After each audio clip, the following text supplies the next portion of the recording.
Okay, and I go till 3:30. Okay, and you we will. have 15 Yeah, so I'll stop on time. It's okay. Yeah. Okay, so we're going to get started in just a moment. As Victor mentioned this morning, I just want to remind you that we have a fourth lecture today, another one following this one. So after this lecture, there will be a shorter break, a 15-minute break, and then the next lecture will start at 3:45. So right now we'll continue with the third lecture from. Okay. Good afternoon. So I want to finish up something that I left off last time. So last time we did this Laughlin argument where we had a cylinder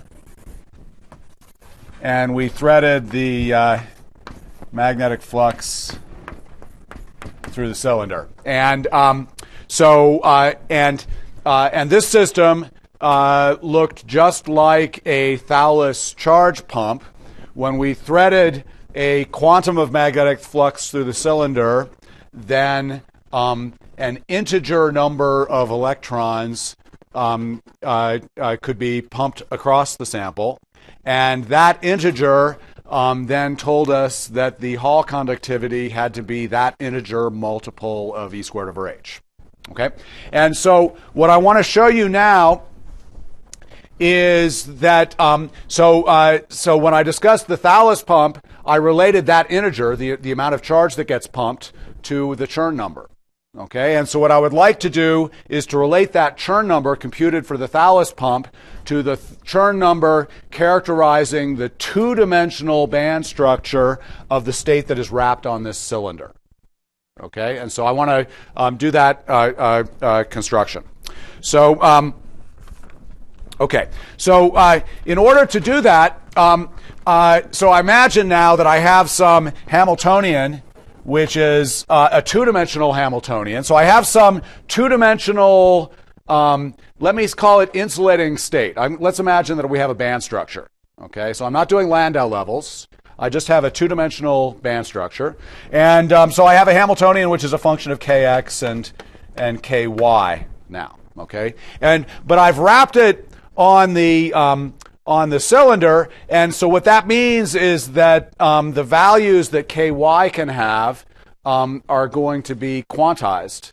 Because of the finite circumference of the circle. And so in particular, what we're going to have is that ky, now the magnetic flux that's going through the cylinder changes the values that ky can have. So what the values that ky can have, it's going to be basically 1 over the radius of the cylinder times some integer plus phi divided by phi naught. Okay, and so what you can see from this is that when I advance the flux by one flux quantum, then what I've done is I've taken, so this m is an integer, what I've taken is I've taken all of these integer quantized values of ky and I've shifted them over by 1. Okay, so of course I've come back to myself, all I've done is rearrange which states I call which. And so now what we have is we have a system where if I view as a one-dimensional system as a function of kx, then I have lots of different one-dimensional subbands, which are all the different values, all the different values of m. Okay, and so viewed as a one-dimensional system, what I then want to do is do the calculation that I did last time to compute the charge that gets pumped because what I showed you last time is that the charge that gets pumped can be computed as the Chern number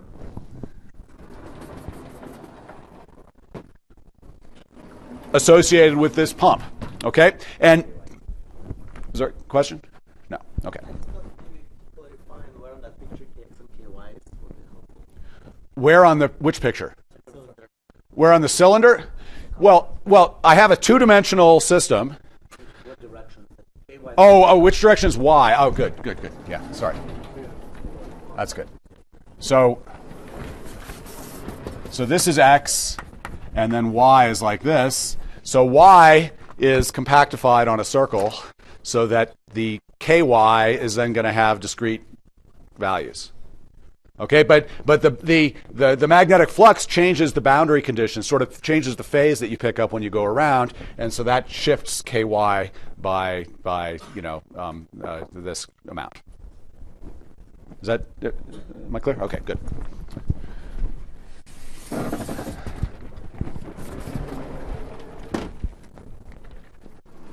Okay, so now the only thing that's a little bit more complicated now is we have many subbands. Okay, and those subbands are indexed by m.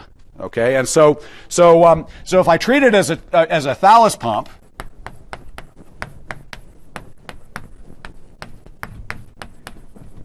then my charge that gets pumped, it's going to be a sum over all of the subbands of e over 2 pi times the Chern number, which I told you is the integral over kx, and the integral over the parameter, which in this case is the flux, of the Berry curvature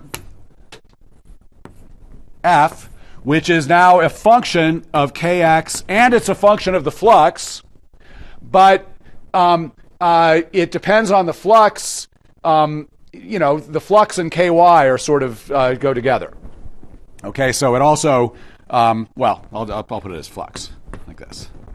Okay, but if I think about this, so let me draw a picture of kx and ky. So here's my two-dimensional Boron zone. So this is kx and ky. And so what I'm doing is I am, so when I put it on the finite cylinder, I'm giving myself sort of discrete values that ky can have. Okay, and so what happens when I turn on the flux? I can say, let's suppose this is the line, ky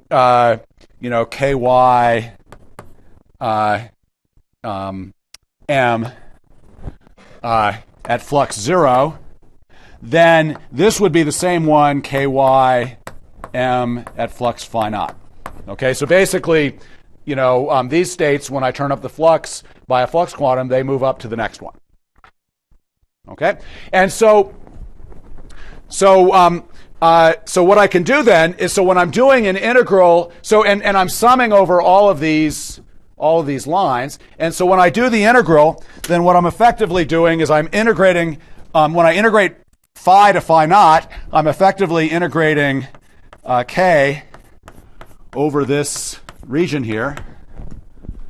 Okay, and so hopefully what you can see is that after I do the sum, then I basically added up all of these, and so what I end up with then is e over 2 pi times an integral over kx and ky, now over the whole Boron zone, of now the Berry curvature, which now I can interpret as a function of kx and ky.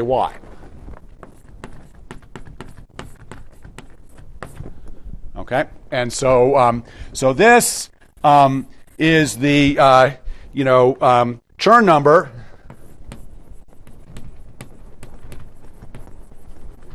characterizing a 2D, gapped band structure.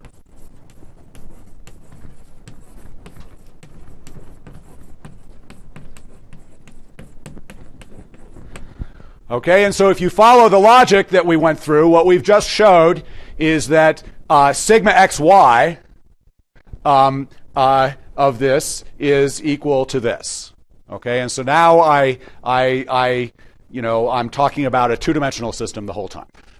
Okay, now so now this result that the Hall conductance is the Chern number. So this is a famous result by Thales, Komodo,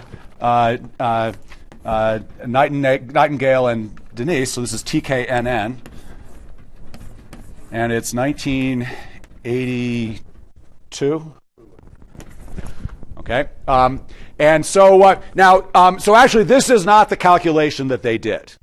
Okay, so the calculation that they did was actually to calculate sigma xy.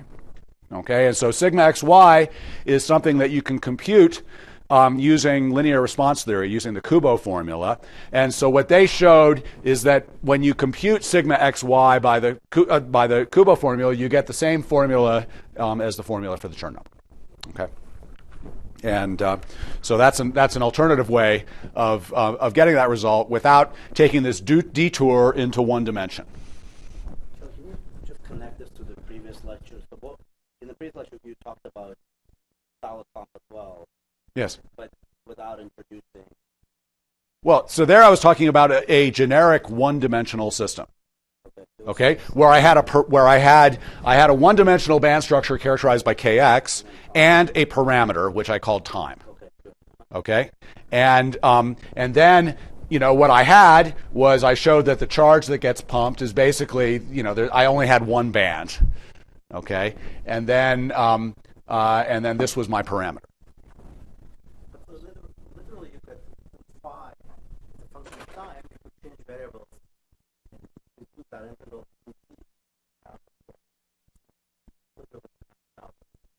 Yeah, this literally is Thales's pump formula. That's what I'm trying to show you, is that since I showed you the Thales pump formula, I've done all of the work necessary to show that the Hall conductivity is the two-dimensional Chern number. Okay, so that's what and somehow I felt that was simpler than doing the linear response calculation. Okay. So this is how Thales discovered it. You did both, except you did it in the other way around. Yeah. Yes. In the second equation, aren't you still summing over ends? No, because if I take a single term in this sum, then that's integrating over just this little region here. Because a single term I'm integrating over phi, and that takes a single ky from here to here. Okay, but then if I add them all up, then I get the whole thing.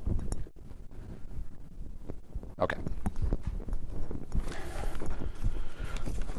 Okay. So what I'd like to do now is see how this plays out in a simple model system. I always like to do these things in a two-band model if I can. And if I can't do it in a two-band model, then maybe I'll do it in a four-band model. But we can do it in a two-band model with this. And so I want to introduce a model system.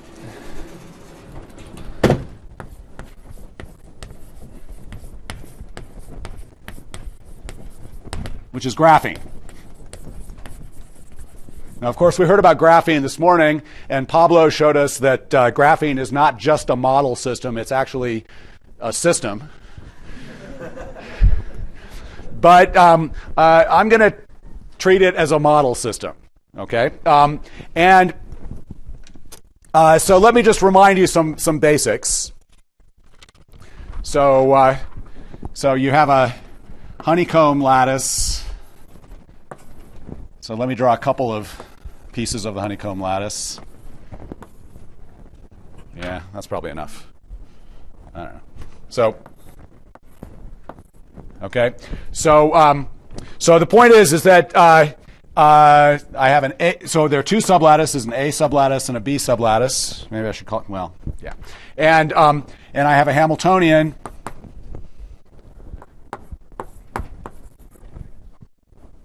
on nearest neighbors of just nearest neighbors on the honeycomb lattice. Okay, so okay, so you see the honeycomb now.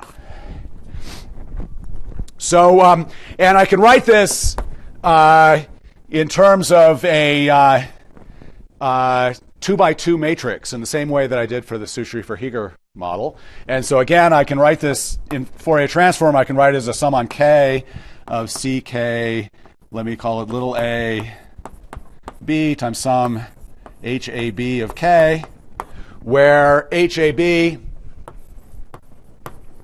is going to be a 2x2 matrix. It only involves hopping from between the A and the B sublattice.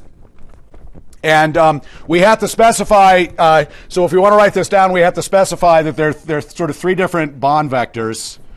And let me call them R1, R2, and R3. Okay, and there's a little bit of geometry to work out how long they are and things like that, but that's not really going to concern us.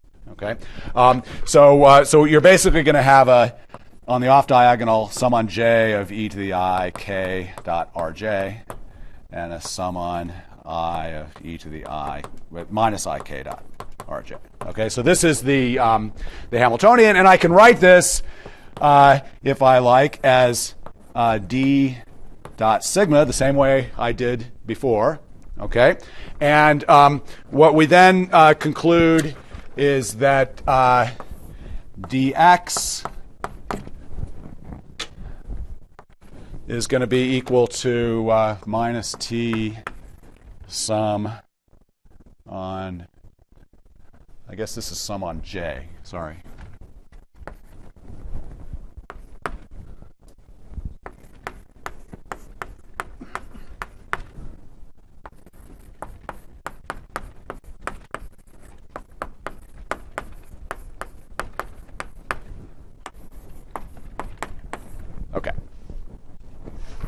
Okay, so this is pretty basic. Okay, now one thing that it's useful to do is to think about symmetry a little bit. Again, I thought about symmetry in the Sushri-Verheger model. Let's think about the symmetry here. Let's think about the symmetries that this has.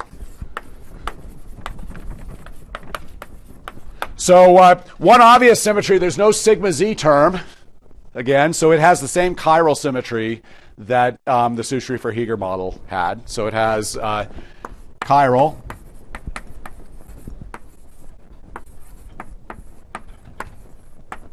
okay. Of course, that's not a real symmetry of graphene.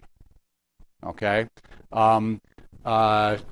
Graphene could actually have second neighbor hopping terms, which would violate this chiral symmetry. Okay. It also has inversion symmetry.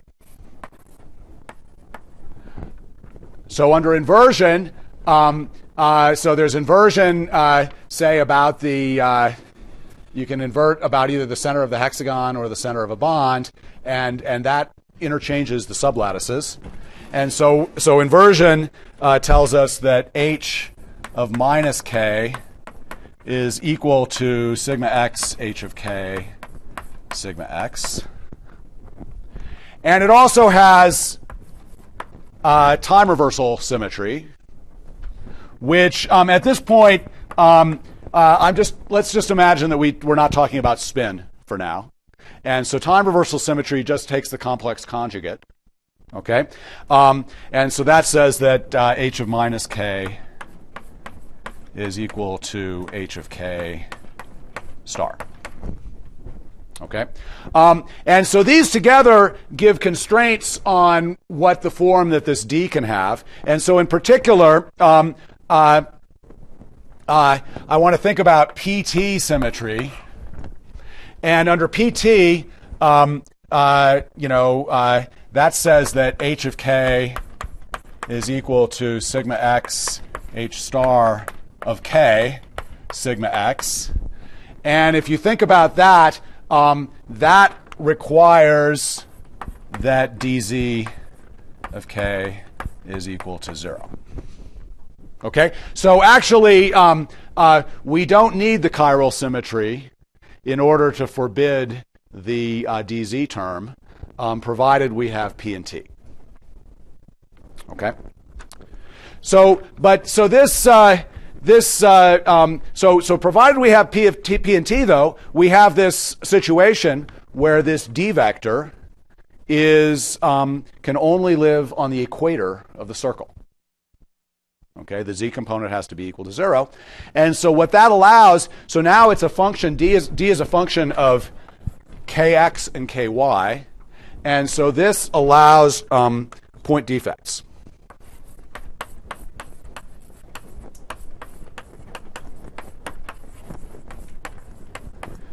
In momentum space,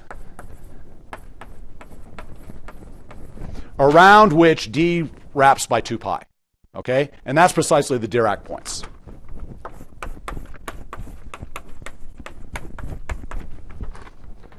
Okay, so maybe I'm going to have to put this up and then go to the next one.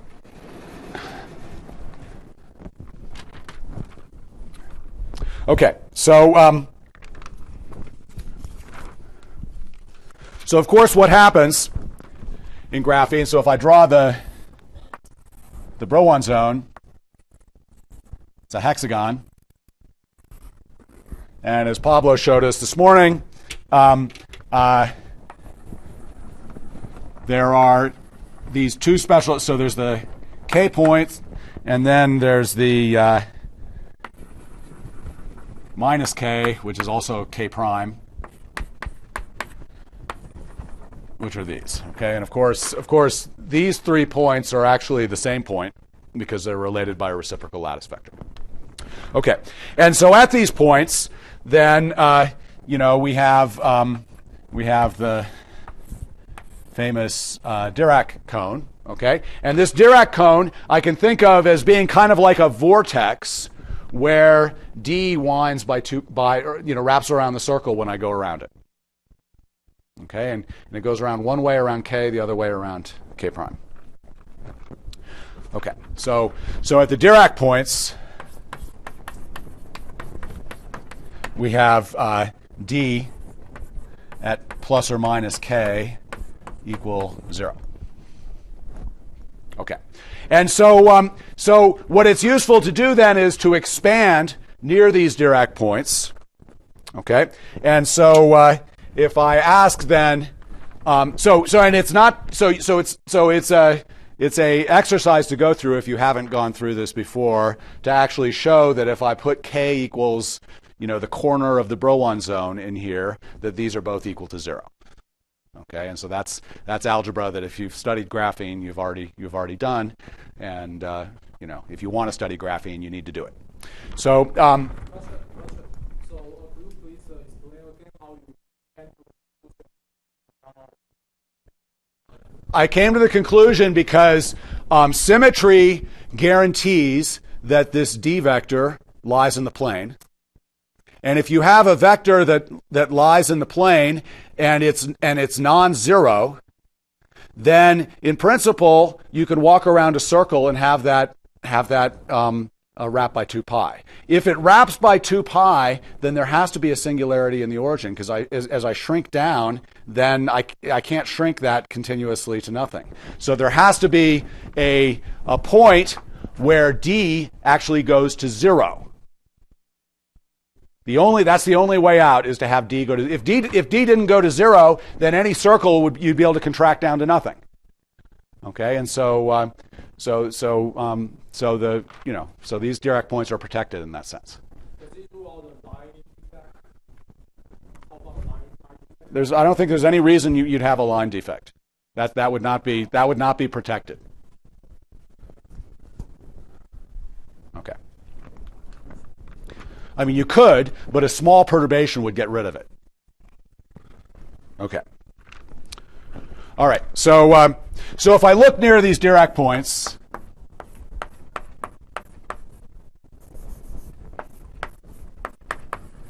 so I'm going to expand for small q. So I'm going to do the same kind of low low energy, long wavelength theory that I did for graphene, that I did for the Su-Schrieffer-Heeger model yesterday.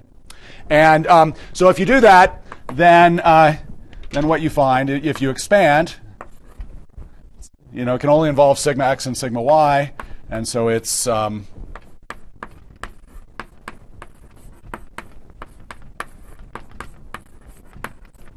that. Okay, and I think you can check from this that it actually respects these symmetries, those symmetries, and actually it was important that this minus, this plus and minus sign be there in order to respect those symmetries correctly. Okay, and so okay, so good. Now I want to make a point here. A couple points. So first of all, so the full symmetry that graphene has, it also has a threefold rotational symmetry. That sort of fixes the Dirac point to be at this corner here. Okay. If you were to relax that rotational symmetry, but keep P and T, then these Dirac points, they can't go away because they're a winding number. They're sort of topological, but they could move. Okay, so they'd still stay there. Okay, in a sense, you could say that these Dirac points are protected by the pi Berry phase that an electron has going around. If you have P and T, the only choices for the Berry phase is 0 and pi, and so if it's pi, you can't get rid of it. Okay.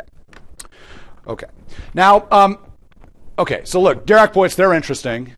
And Pablo has shown us that there are lots of interesting things that you can do with them. But as a model system, I like to think of Dirac points as being interesting because that you can get rid of them in interesting ways. And so what I want to think about is what can you do by lowering symmetries to get rid of the Dirac points, to open up an energy gap. Okay? And so in general, by lowering the symmetry, I might be able to add some mass, some sigma z term. Okay, and like this. Okay, and maybe it's the same at k and minus k, or maybe not. So I could have two different mass terms. Okay, and so if I do this, of course, then my energy is going to have a gap.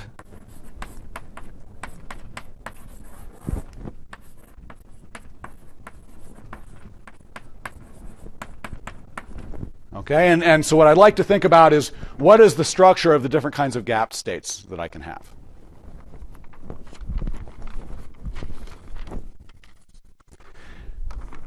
And what I want to remember, so what I'd like to, in particular, think about is I'd like to think about the Chern number. Okay, and ask myself whether I can construct a gapped state that has a non-zero Chern number.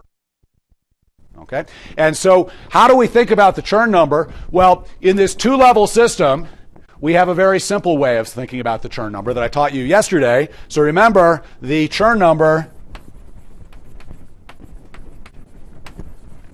n is so yesterday I called it the wrapping number for this vector d.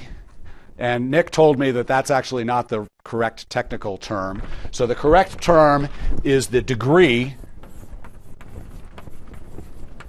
of d of kx and ky. Okay, on S2.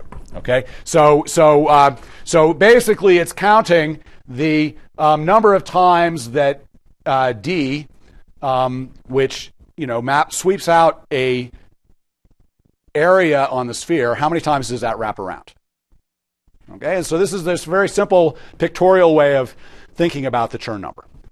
And so I want to think about that for different ways of introducing gaps into graphing. So one way I can do it is I can break inversion. but keep T.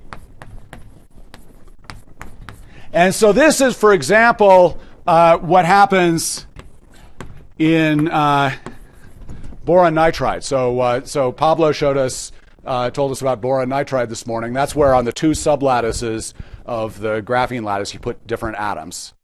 Okay, and so that introduces a sigma z term into the Hamiltonian, and so I can have, so my Hamiltonian is going to be some m sigma z, and m plus is equal to m minus. Okay, so I'm basically just putting a plus potential on the A sublattice and a minus potential on the B sublattice. And so if I do that, so let's think about what the Chern number is going to be if I do that. So again, I have my Brillouin zone. Okay, with my points, K and K prime. Actually, let me do this one. Okay, and that is getting mapped by D onto the surface of a sphere with the equator. And so what's going to happen now is most of the interior here, if I imagine that this staggered potential is very small, so most of the place it's not going to have a very big effect. So all, throughout here, this is all going to go basically to the equator. Okay, but if I look precisely at the K point, then the D that I had before is equal to 0, so it's going to be dominated by this term, and so it's going to go up to the North Pole. And maybe do a different color here.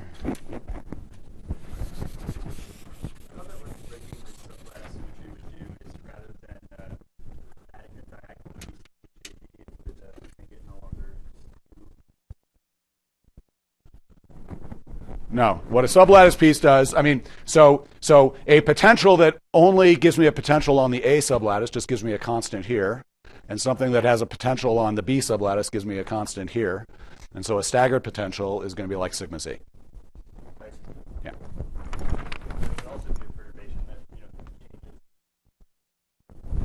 Well, you could have perturbations that change things here. Those would involve changing the bonds. So, for instance, if you were to strain the graphene to make maybe this bond different from this bond, or this bond, then you would add terms on the off diagonal. But the effect of those terms is not going to be to open a gap. It's going to be to move the Dirac points around. Because those terms wouldn't, keep the D in the plane. Okay. Okay. So the point is that I still got the wrong color. Shit. Which color did I use? This one? There we go. Okay. So the point is that K goes to the North Pole, and so you can sort of think that it's in this general region here, it's sweeping out up here like that. Okay. But K prime also has the same sign. So if I look near K prime, it's also going to the North Pole. And so it's also going to sweep up like this. And so this is sort of like, this doesn't wrap around at all, right? It wraps around on the top and then it goes back again. Okay, so the degree of this map is 0. And so and as we should have already known from the start, boron nitride is a trivial insulator.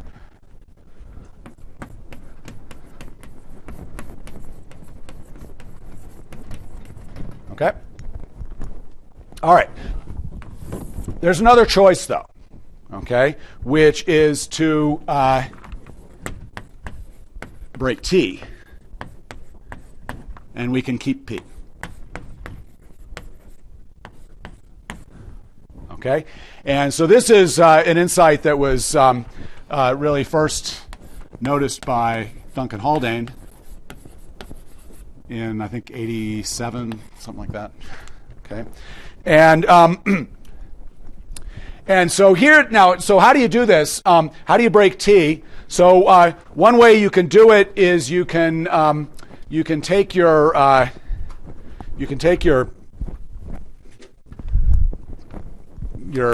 graphene lattice and you can have a magnetic field where the magnetic field, say, is 0 on the average, but maybe it's fluctuating between being positive and negative. Okay, and so since the magnetic flux is 0 on the average, you don't have Landau levels. Okay, you still have Bloch's theorem. You still have a band structure, which is a function of kx and ky. Okay, so there are no Landau levels, but you have managed to break time reversal symmetry. And in a tight binding model, you would know about this flux if you include second neighbor hopping terms. Okay, because they would know that you enclose some non-zero flux.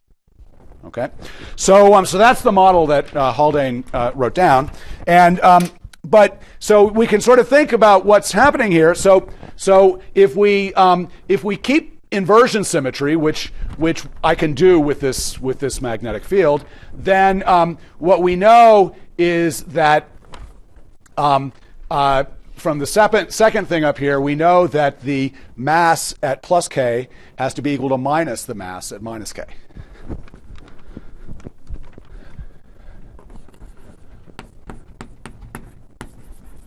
Okay, and there's no reason, once we've broken time reversal symmetry, that this mass has to be equal to 0. Okay, and in fact, it's not 0 if you do this tight binding model. And so what happens in this case now, if I think about mapping my my Brillouin zone to the sphere, again, most of the interior gets mapped to the equator. The K point still gets mapped to the North Pole, and around there. The K prime point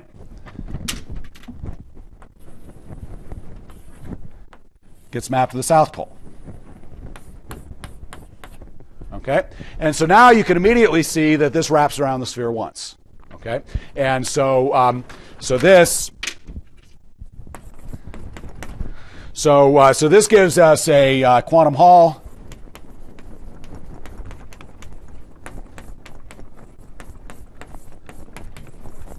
Quantum Hall state without Landau levels.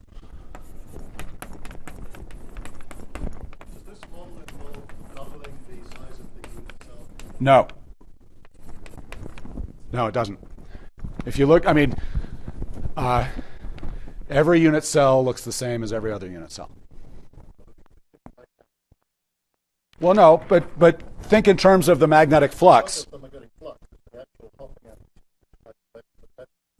No, but so the physical problem of a physical magnetic field, that obviously has the full translation symmetry, and it is possible to choose a gauge that also has the full translation symmetry. Because all I have to do is have a second neighbor term and choose the phases on these second neighbor hopping terms, and that's the model, and those are the same in every unit cell. Good. Okay.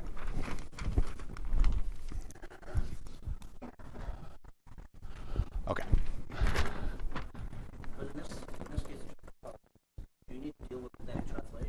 No, you don't, because the average flux is 0. So let me just digress for a minute about this. So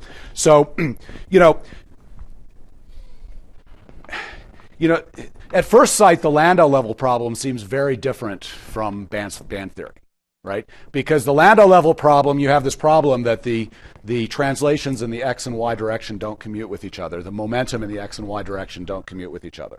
Okay, but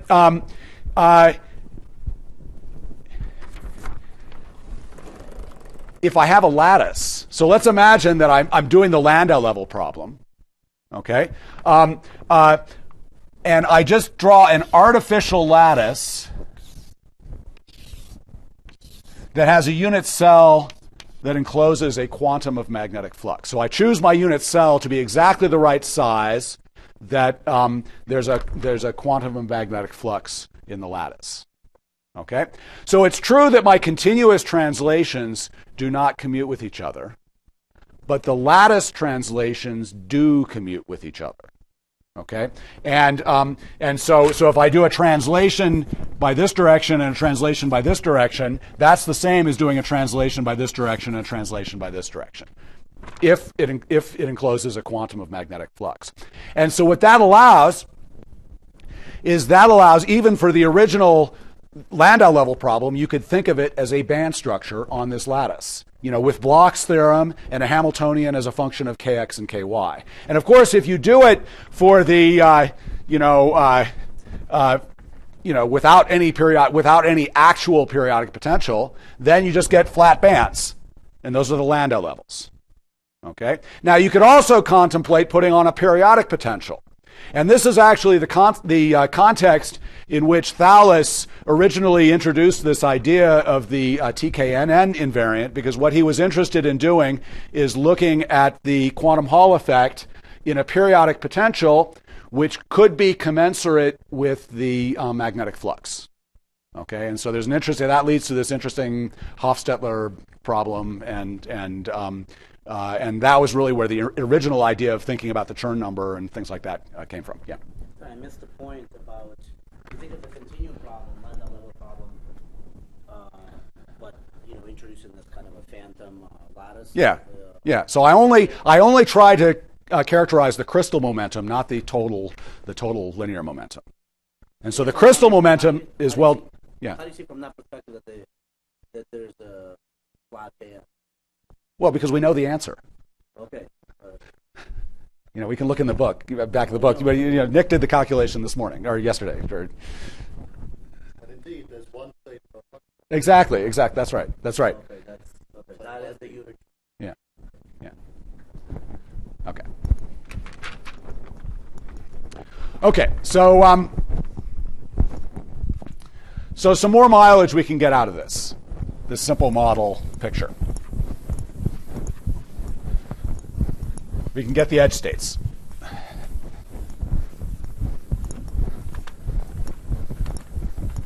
to be clear, the TKNN invariant is in fact the Chern number. Yes, absolutely. And if that was not clear, then In this particular model, it's 1. yes, that's right. And it's actually the same as the degree that you're talking about. Right. Okay. Okay.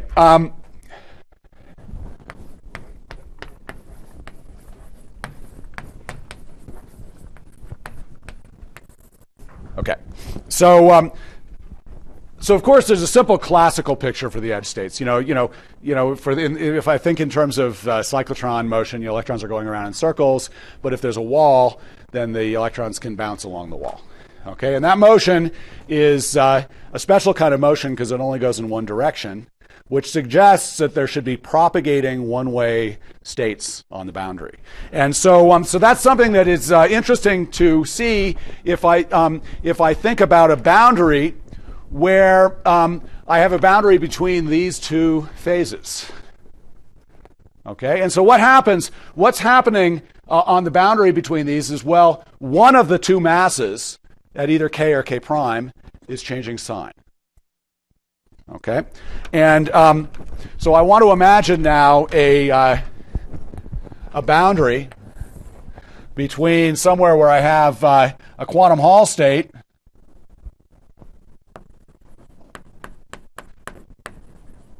where the two masses are opposite to each other. Okay, so this is a n equals 1 quantum Hall state, and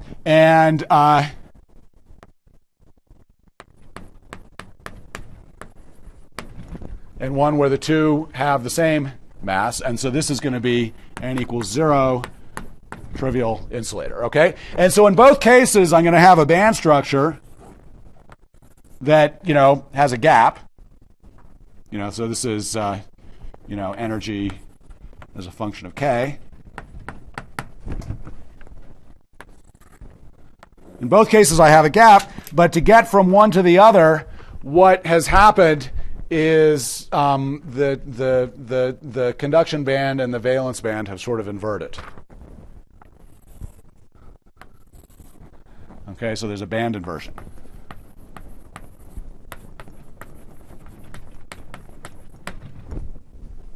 Okay, and so so I can think of this, if I think about the mass m plus, so I can keep m minus fixed. All the action is at the k point, and so what I'm doing is I'm just changing. You know, I'm going from say a mass which is negative to mass which is positive. Okay, so it looks just like the Jakiv-Rebbe problem that I solved for you yesterday or the day before. I can't remember when I did. Okay, so we can do this. So so what we have now. So if I guess I still have that. So I have my Hamiltonian. I can write this down now. I still have, so let's call this the y direction. So this is y and this is x. Okay? And so I still have momentum in the y direction, but now I have to treat x in real space. So I'm going to have minus I sigma x d by dx plus ky sigma y. And then now I have the mass term, which is m plus of x sigma z. Okay, and so this, if I fix ky, this looks just like the Jakiv-Rebbe problem that we solved. Okay, and it has the same solution.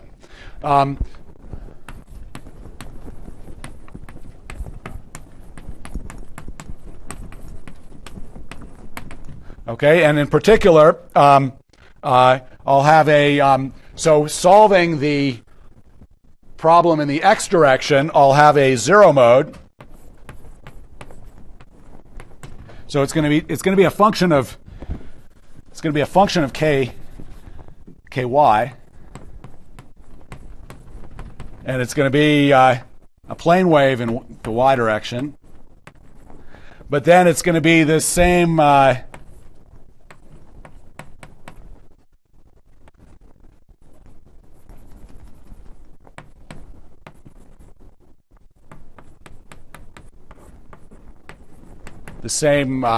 exponential piece times. So actually, there is a slight difference in the Jakiv-Rebbe problem, which is that the sigma operators have different letters on them. But that doesn't matter. Okay, you can, instead of x, y, and z, I could have. It's just a change of basis. So in particular, though, so these are going to be the zero modes are going to be eigenstates of the product of sigma x and sigma z, which is sigma y. Okay, so on one of the sides it's going to be a let me write it as sigma y plus, the plus one eigenstate of sigma y. Okay, and in particular though, since that zero mode is the plus one eigenstate of sigma y, its energy is going to be V plus Vf times Ky. Oops.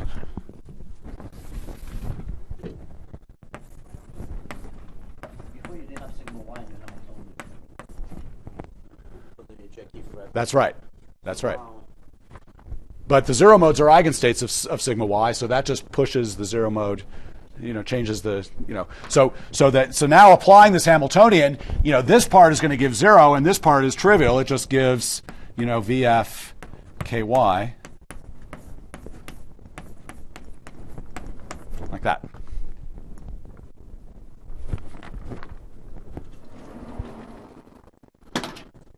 Yes. Oh, yeah, good. So what I mean is that, so if I look at just the,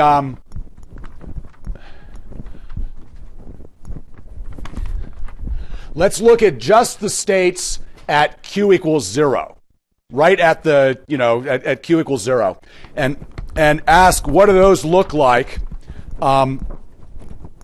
as I change this, as I vary m plus from being positive to negative. Okay, and so what's going to happen is at the point, m plus has to go through 0, and at the point where it's 0, the conduction band and the valence band are exactly touching each other.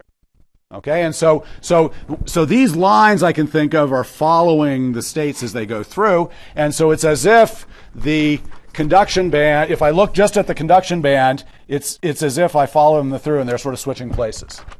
So if I follow the states at exactly q equals 0, then the conduction band and the valence band invert. So that's what I mean by the inversion. It sort of turns upside down. The conduction band turns into the valence band turns into the conduction band. Of course, away from away from q equals 0, then there are terms that couple them together, so you always have an avoided crossing. So it's not like when in the inverted state there are no crossings, right? But you're basically going from something that looks like this to something that looks like this to something that looks like this, and if I follow this state, it goes to this one. Yeah. Yeah.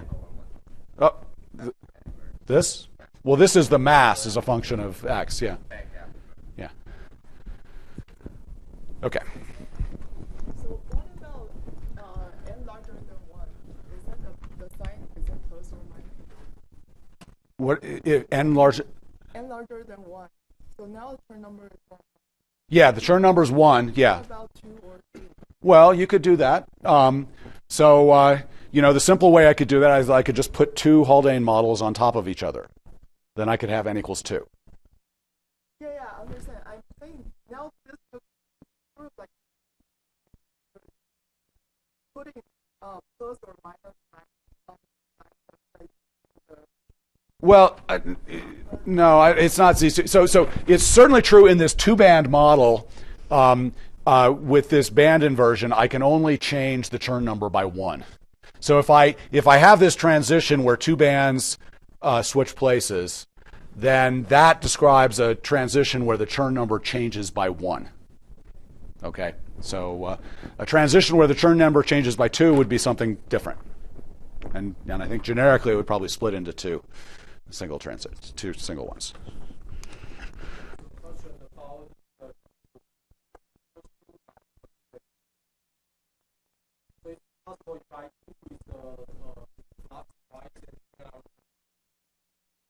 Go to what? I don't think in this model you get nu equals 2. I don't think. Well, yeah, you'd have to do something else. I mean, maybe if you include further neighbor hoppings and do things, you might be able to get nu equals 2 in that case. But in the single, the Haldane model, which only includes second neighbor hopping, I don't think that nu equals 2 is anywhere in the phase diagram. Because the number of Dirac poles. Okay. All right. And that's an argument with the one direct. What about the other? You have K and K prime. Right. Well, so in order to go from here to here, what I need to do is change the sign of one of them. I mean, I could do either one, and I could change the sign of m minus instead of changing the sign of m plus. That would be just as good.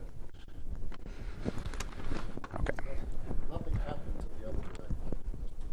Right. Yeah. I just keep the gap stays finite. Yeah. Okay. So.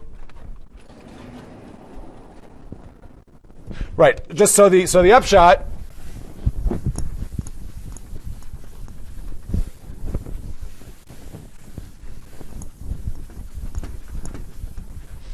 is if I look at the energy as a function of kx, then there's the bulk states which form a continuum. But in addition, localized on the boundary of this, we have this 1D chiral Dirac fermion.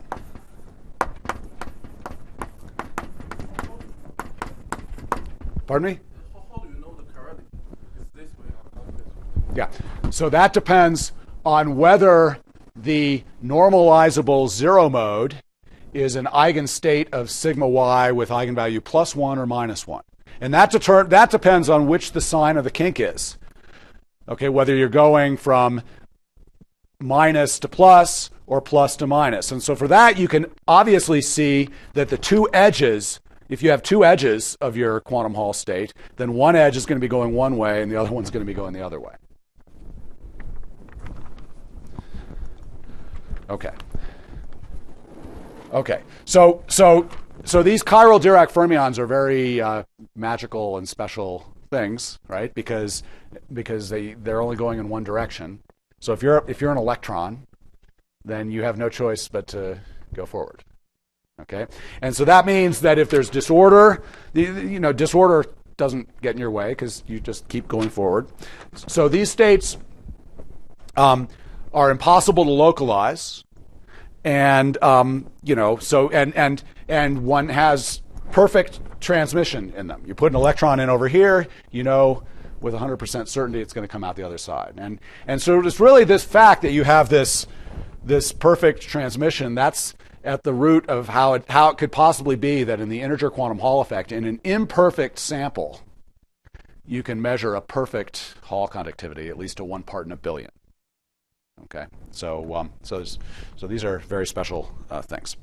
So another point that I want to make is that these chiral Dirac fermions, it's impossible to have a chiral mode like this by itself purely in one dimension.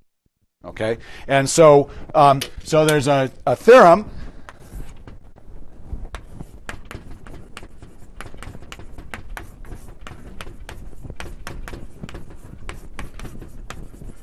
Okay, so I think this goes back to Nielsen and Ninomiya, is that right? So,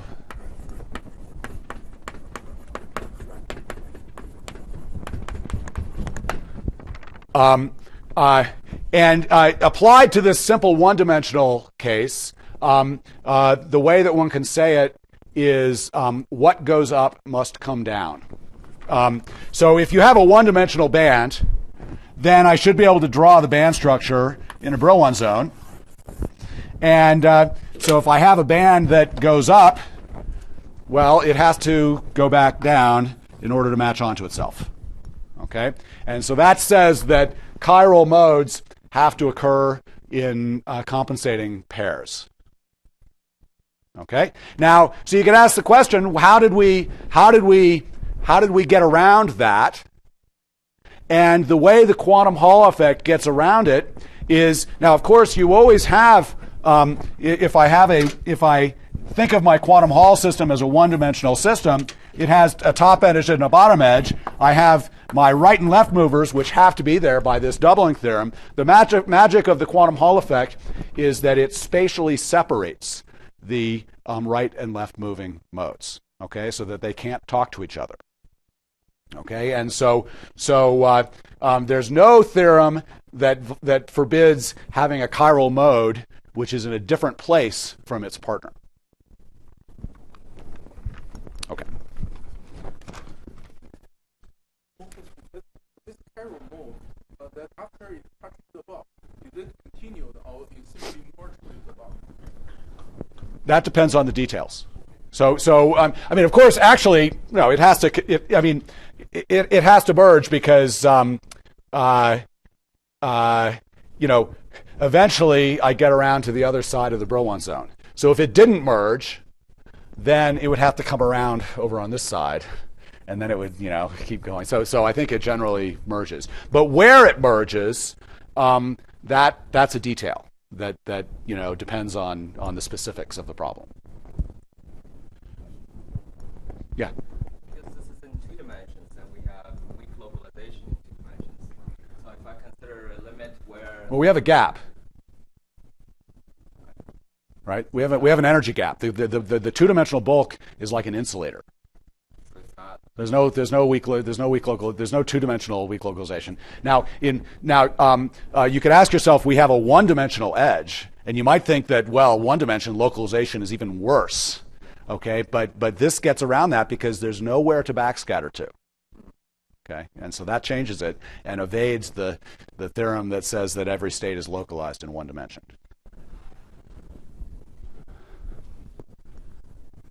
Okay. All right.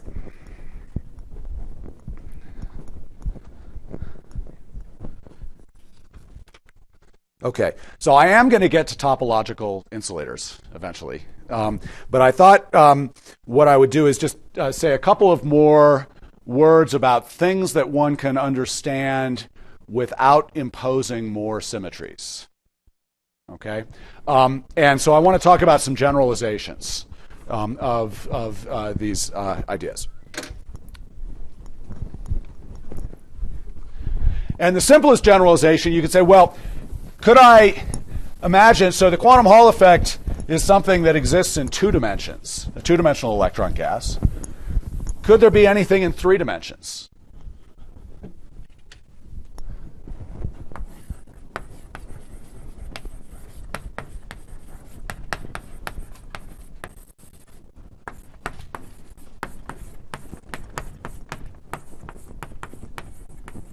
Okay, and in fact you can. It's kind of trivial.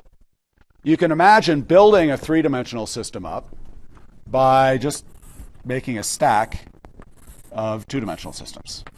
Okay, and so this is something that was studied by Halperin back, I think it was in the early 80s, or something like that, maybe 83. I don't remember when it was, but in any case, so certainly if you just have layers that are completely independent of each other, then what you know is that if I have my 3-dimensional system, it's going to have lots of edge states that go around the sides. Okay, and so if I think about a 3-dimensional band structure, how could I characterize this? And so if I look at the 3-dimensional Brillouin zone,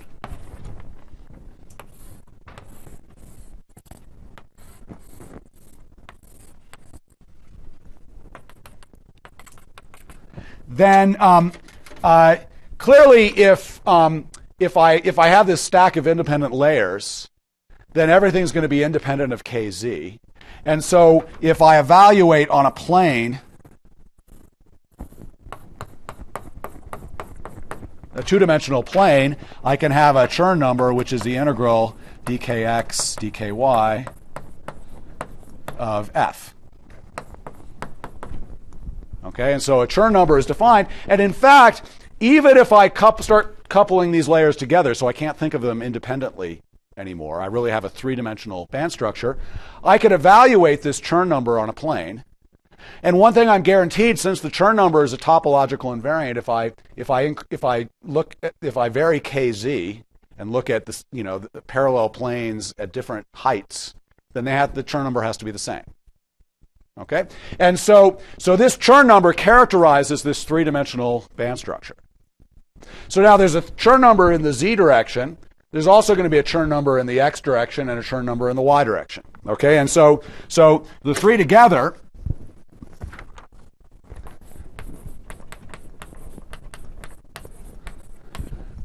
they define a triad of 3 integer topological invariants, and they can be associated with a reciprocal lattice vector.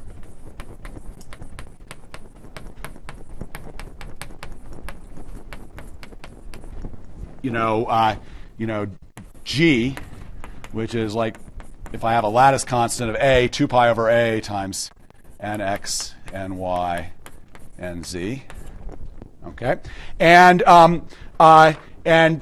this gives a quantized Hall conductivity let me write it as sigma ij is equal to epsilon I j k g k.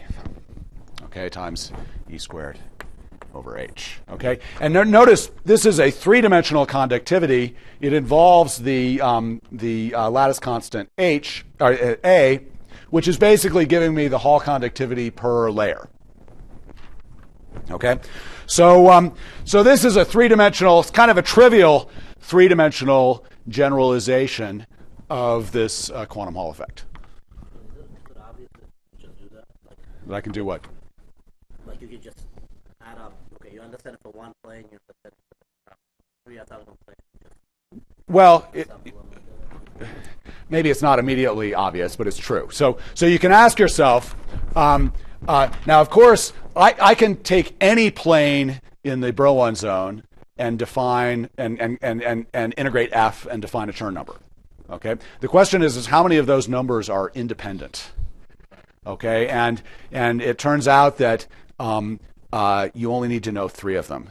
And if you know those 3, then you can evaluate any other. It's just like in order to, there are lots of reciprocal lattice vectors, but in order to get any one, I only need to know 3 of them, and then I can add them up to get it. So in fact, the invariant really is a reciprocal lattice vector, and the way I can interpret that reciprocal lattice vector is I can interpret it as the Miller indices that characterize these lattice planes. But also, I mean, you argued for this by starting with a 2D quantum halls and making a weak study. Yeah. But you're saying you kind of approach this limit from Just because that's something where we already know the answer. stacks, 3 different. Yeah. stacks. Those are 3 cases where we already know the answer. But, you could say, what if I did a different stack in the 1, 1, 0 direction or something like that? And I'm telling you that the Chern number I define with that is not independent of the 1, 0, 0 Chern number and the 0, 1, 0 Chern number. No, but what I'm worried about is that as you increase the hopping between the planes, would you not have a transition where you can't think of it as a 2D quantum hall? Well, you could have transitions to different phases. Sure. But what I'm saying is that any one of these 3D quantum Hall states can be adiabatically continued to something like this in some direction. In a direction which is lattice planes, indexed by these Miller indices. Aren't you eventually looking at 3D sample where the hoppings, let's say, all the same? Not necessarily. No, but suppose you look at if they're all well, certainly if I have rotational symmetry, like cubic symmetry, then this is impossible, right? Because G is a vector, so it has to be invariant under the symmetries of your crystal. Yeah. How do you choose your 2D plane in the 3D Boron zone to calculate the Chern number for? How can I choose it? Well, I can choose all of them. I could evaluate this one. No, the thing is that once I choose a direction normal to the plane, then it doesn't matter which height it's at, because since the Chern number is topological, it can't change it characterizes the entire family. Unless there's a wild point. But I'm assuming there's a gap. Yeah.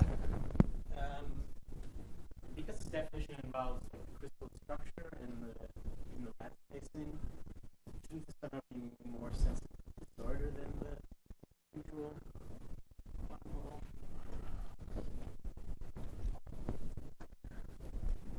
Yeah, I think it probably is. I mean, notice that the Hall conductivity is not an integer in units of fundamental constants.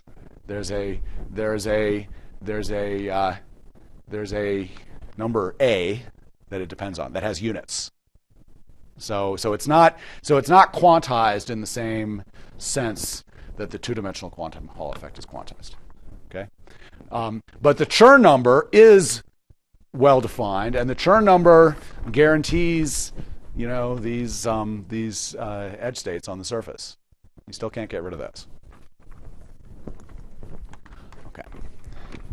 Okay. So I want to do another generalization. So we did 2 dimensions. We did 3 dimensions. So why stop there?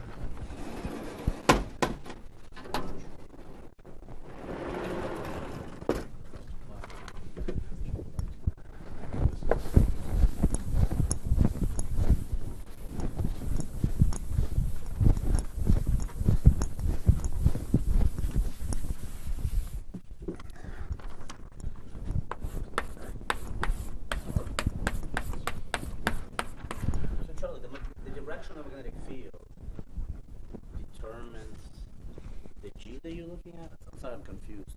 Like, Well, I don't even necessarily need a magnetic field. Haldane did, okay, you're saying that's Chern numbers are a lot. yeah. But okay. But certainly so this physics actually, I think, at least on some level, shows up in these Beshgard salt materials, is Paul Chaikin experiments, where but this is in a magnetic field, where they see this three-dimensional kind of quantum Hall physics. So certainly it could be in a magnetic field, but in principle it doesn't need to be. Now, I don't know of any examples. It would be nice to come up with a magnetic material that breaks time reversal symmetry that is in one of these quantum Hall states. I don't know of any that exist. Right. But when you say, suppose I have a model that realizes that model is characterized by three integers, so it has three given integers. Any three-dimensional crystal has three integers. Usually they're all equal to 0. With a gap, exactly, yeah. For a particular model that realizes this kind of a 3D quantum Hall effect, it'll just have three, not any set, but three integers, and that defines it. Well, yeah. Characterize the model. Yeah. There's only one G vector. There's only one G vector. One- That's right. They're just three numbers that you need to know. And It's if not you like know... it's not like any plane or any direction. That's right. No, that's what I'm saying, is that yeah. So You could obtain this result in a more topological way. You could apply a bit more technology and ask yourself how to characterize the band structure in the fluid zone. yeah. And you would find that, it's described by second Chern. No. I didn't No, mean Chern. I disagree with that. No, I didn't mean second. I mean second cohomology. Okay. 8 up 2. You mean this is counting the number of holes in the Brillouin zone? Exactly this. That, Yeah. If you evaluate Yeah. it on a two-dimensional slice, you get some integer. Yeah. Which depends on which slice. Yeah. And it's basically your integer. Right. That's right. That's the intrinsic construction. Yeah. Okay. So I want to move on from 3 dimensions to 4 dimensions. Oh, I'm sorry. Question.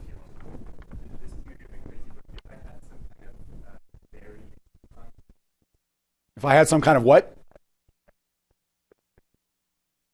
Instanton for the Berry phase. What do you mean? You mean by instanton as a function of kz? Is that what you mean? That's what you mean? So then that's a Weil point. Yeah. Okay. So if you go up to 4 dimensions, so there's a sense in which this 3-dimensional quantum Hall effect isn't really anything different than the 2-dimensional one. It's just a stacked version of the 2-dimensional one. If you go to 4 dimensions, you get something which actually is new. And so this is this was work first written down by Zhang and Hu.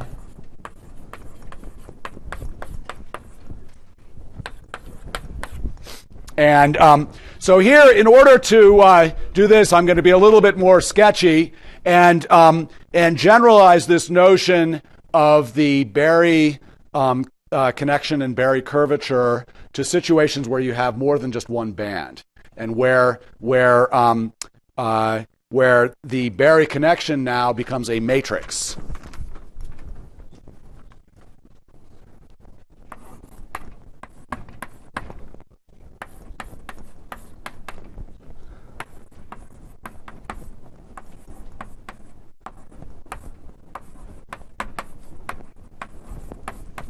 Okay, and so this is sort of a generalization. If I have more than one band, then I can define a non-abelian,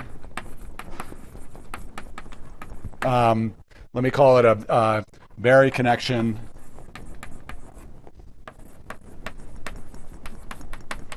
one form. Okay, so this is something that you integrate along a line. Okay, so it's a one form.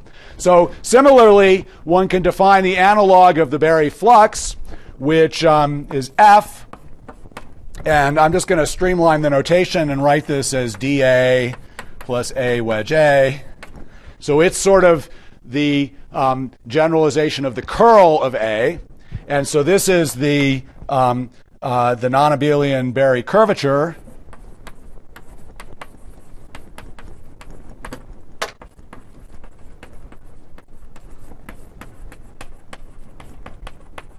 Two form. So this is something that you integrate on a surface. Okay? And so from this, when you're in 4 dimensions,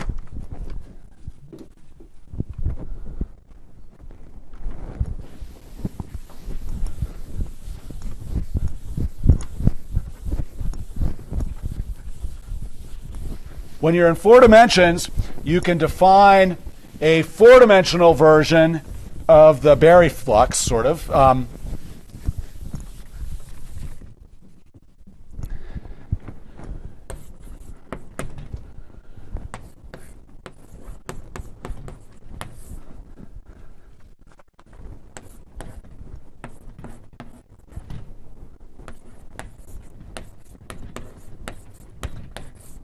Okay, where what I'm so this is called the second Chern number,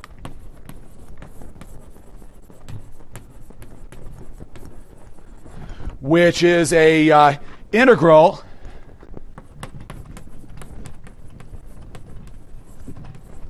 of a 4 form over the 4-dimensional Brillouin zone. Okay, so F is a 2 form. It's something that you integrate over a surface. Wedge F is a 4 form, something that you integrate over a 4-dimensional volume. Okay, and for the same reason that the first Chern number is quantized, the second Chern number is similarly quantized to an integer. Okay, and so it is possible to have a 4-dimensional band structure whose second Chern number is non-zero. And so this gives a sort of a generalization in 4 dimensions of the quantum Hall effect. And the consequence of that, so remember the consequence of having a non-zero Chern number in 2 dimensions was you have the unpaired chiral edge states. The consequence of this is that if I look on the boundary state,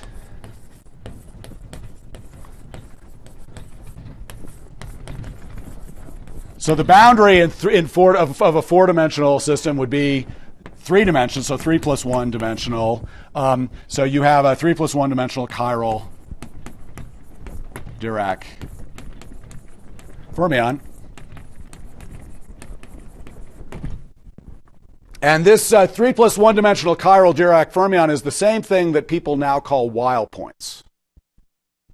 Okay, so it's possible to have in 3 dimensions a Weil point where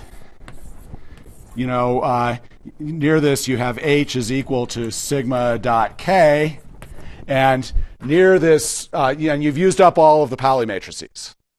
Okay, but in a real 3-dimensional material, a 3-dimensional Weil semimetal, which you're going to be hearing more about probably from Ashvin next week, there's a theorem that says that the Weil points have to come in pairs. Okay, there's a doubling theorem. Okay, sort of like the doubling theorem for 1-dimensional chiral Dirac fermions, and this quantum Hall state evades it in the same way.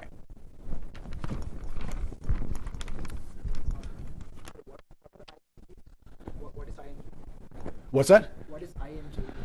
I and J are labeling different bands. So now I imagine I have a valence band that has, several different bands. And so I have block states associated with each of those bands. So if I have n bands, then in general, I have a n by n matrix that I can construct with this. Okay, and so yeah. Why can't we do such similar construction for lower dimension? Well, so you can do a similar construction in lower dimensions. The problem is that in order to get anything that you didn't we haven't already talked about, you need this, and you can't talk about 4 forms in less than 4 dimensions. So certainly so the regular Chern number, the first Chern number I can write as an integral over a 2-dimensional space of trace of f. Okay, and that's the same basically as what I had before.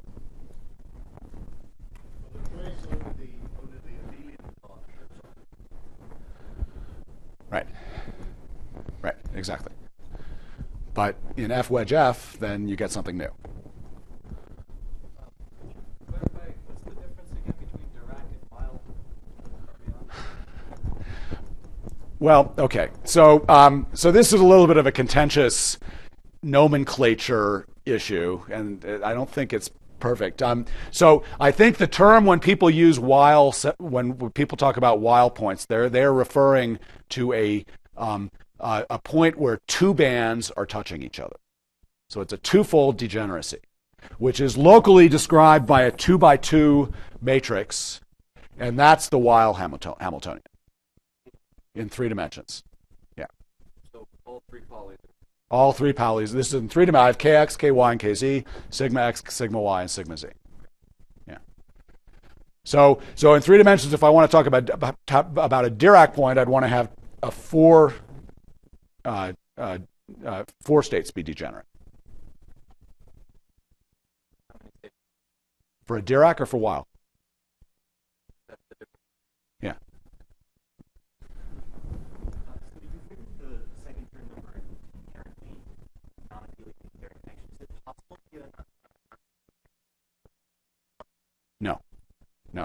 No, it's not.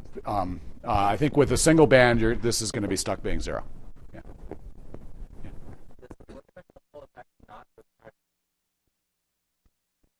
No, it does not. That's an interesting question. You can ask yourself, how does this thing behave under time reversal symmetry? Well, under time reversal symmetry, f goes to minus itself, but f wedge f stays the same. Is there a pumping picture? A what? Is there a pumping? I'm sure there is. Yeah, that's a good homework problem. Yeah. So when you defined the abelian barrier phase earlier, it was gauge dependent, and the gauge invariant quantity that's useful is computing a barrier phase. You integrate it out loop. Yeah. So what's the analog here? What do you get when you integrate this? Yeah. Okay.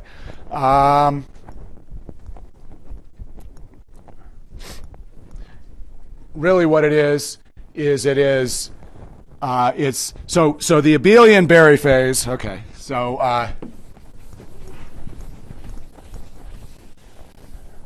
for in the abelian case, I can write the integral over some volume of f as the integral over a volume of f is really the curl of A. So that allows me to write that on the boundary of A. Okay, and so this is the Berry phase, and this is the I can write that in terms of the flux. So the analog here is I have an integral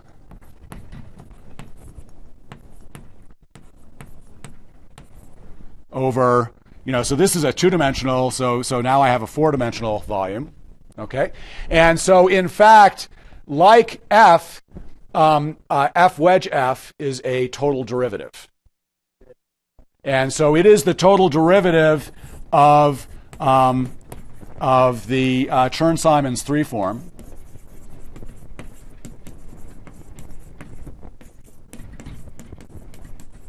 Okay, and so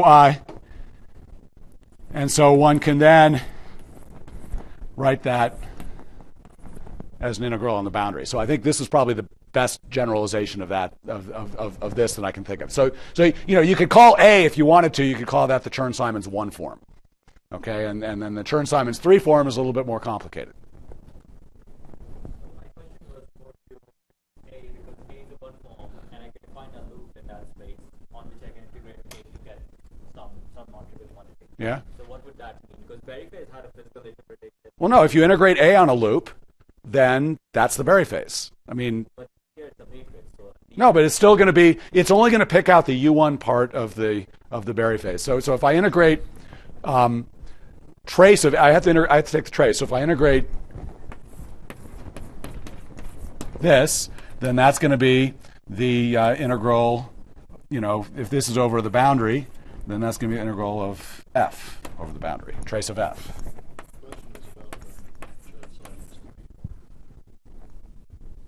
Okay, I'm still, maybe Nick knows what the question is and what the answer is. If I take the integral of the third side of the equal, is that some generalization?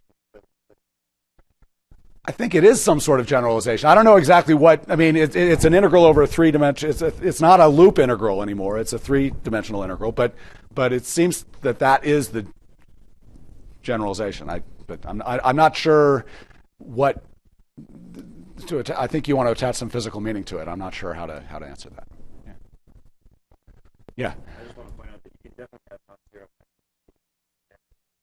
You take that, but you get like it's just like having a data. Okay. All right. Fair enough. Thank you. Good. Okay. Okay, I have 5 minutes left. So let me just say one last thing in 5 minutes. And then one last generalization that I'll do very, very briefly.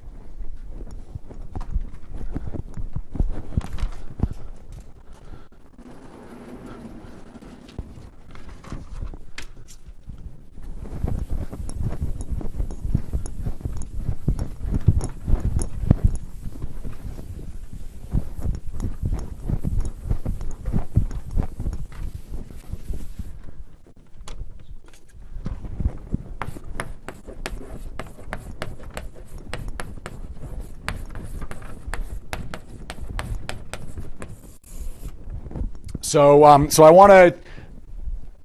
I've been talking about sort of uniform band structures that are sort of a bulk that just has a band structure. What I want to now think about now is band structures that vary in space.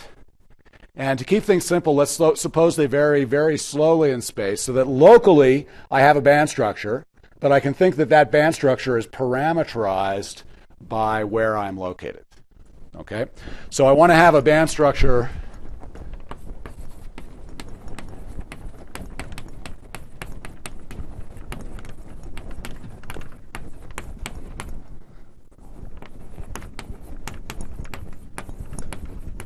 and in particular, I'd like to see if I can characterize topological defects that arise in real space. Okay, and so the simple situation I want to imagine is let's suppose I have a three-dimensional system, but I want to ask whether it's possible to have a line defect. So what I'm going to do is so let's imagine I have a line in my three-dimensional, I'm going to draw a circle around that line. Let me call that S. Okay, and I want to think of how my band structure behaves as a function of where I am on that circle, and imagine that it behaves slowly. So what I can think that I have is I have a Hamiltonian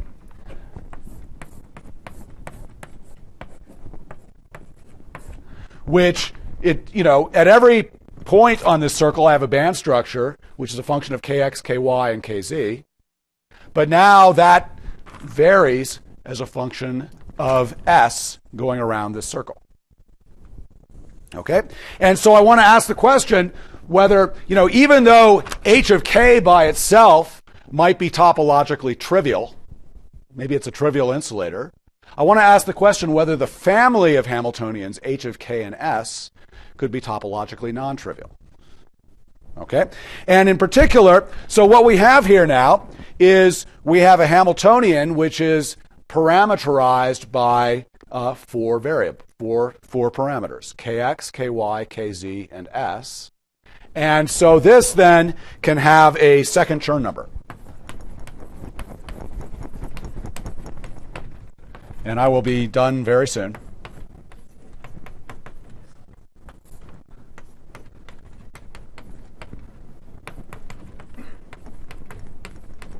Okay?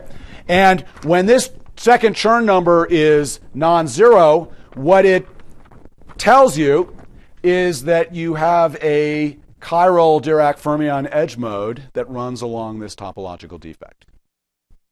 Okay? And so this is a kind of generalization, if you will, of this bulk boundary correspondence to describe the protected modes that can live along topological defects. Okay? And just as a simple example of this, let me give a trivial example. Let's think about these layered quantum Hall states. I have a three-dimensional system which is a bunch of layered quantum Hall states, and I can imagine the following situation where I have a dislocation in my layer. And so then obviously there's going to be a chiral edge state which lives on this dislocation line.